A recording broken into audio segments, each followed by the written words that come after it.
श्री गुरुदेव दत्त, श्री स्वामी समर्थ। माऊली आपल्याला सांगते, बाळांनो, चुकांना घाबरू नका। चुका हीच यशाची पहिली पायरी आहे। आपण चुकीच्या लोकांवर विश्वास ठेवतो, त्यांच्या प्रत्येक अडचणीत आपण त्यांना मदत केलेली असते, आपल्या खूप साऱ्या गोष्टी त्यांना वापरायला देतो। वेळ येईल तेव्हा त्या आपण घेऊ, ते वापरतात आहेत ना वापरून दे, ते खातात आहेत ना खाऊन दे, असं आपण विचार करतो आणि आपण त्यांच्यावर विश्वास ठेवतो आणि त्यांना आपल्या ह्या वस्तू या गोष्टी वापरायला देतो। पण याच चुकीमुळे पुढे आपल्याला अनेक त्रास भोगायला लागतात।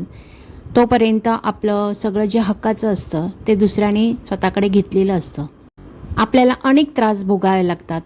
आपलं सर्व दुसऱ्याने लुबाडलेले असते आणि त्यावर स्वतःचा हक्क सांगत असतो तो, आणि आपल्या हक्काच्या गोष्टीसाठीच आपल्याला मनस्ताप सहन करावा लागतो। पण माऊली सांगते, या गोष्टीमुळे तुम्ही चांगली आणि वाईट माणसं ओळखायला लागता। दुसऱ्याने हजार चुका केलेल्या असतात, पण आपण त्यांना कधी शिक्षा देत नाही, आपण त्यांच्यावर कधी कारवाई करत नाही, पण तेच आपल्या उलट काही बोलून आपल्याला त्रास देत असतात आणि आपल्याला खोटं ठरवत असतात। यावेळीच आपण समजतो की आपलं कोण आणि परकं कोण।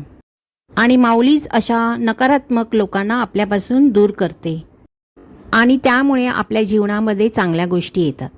आपण ज्या लोकांवर विश्वास ठेवला त्या लोकांनीच आपल्याला फसवले आणि या आपल्या हक्कासाठी तुम्ही लढायला लागतात आणि आपल्या हक्काच्या गोष्टी मिळवण्यासाठी प्रयत्न करायला सुरुवात करता आणि कोणावरही विश्वास ठेवायचा नाही, ह्या गोष्टी तुम्ही शिकता आणि हळूहळू तुम्ही पुढे जाता आणि तुम्ही प्रामाणिक असल्यामुळे, सगळं तुमचं हक्काचं असल्यामुळे तुम्हाला त्याच्यात यश मिळत जातं।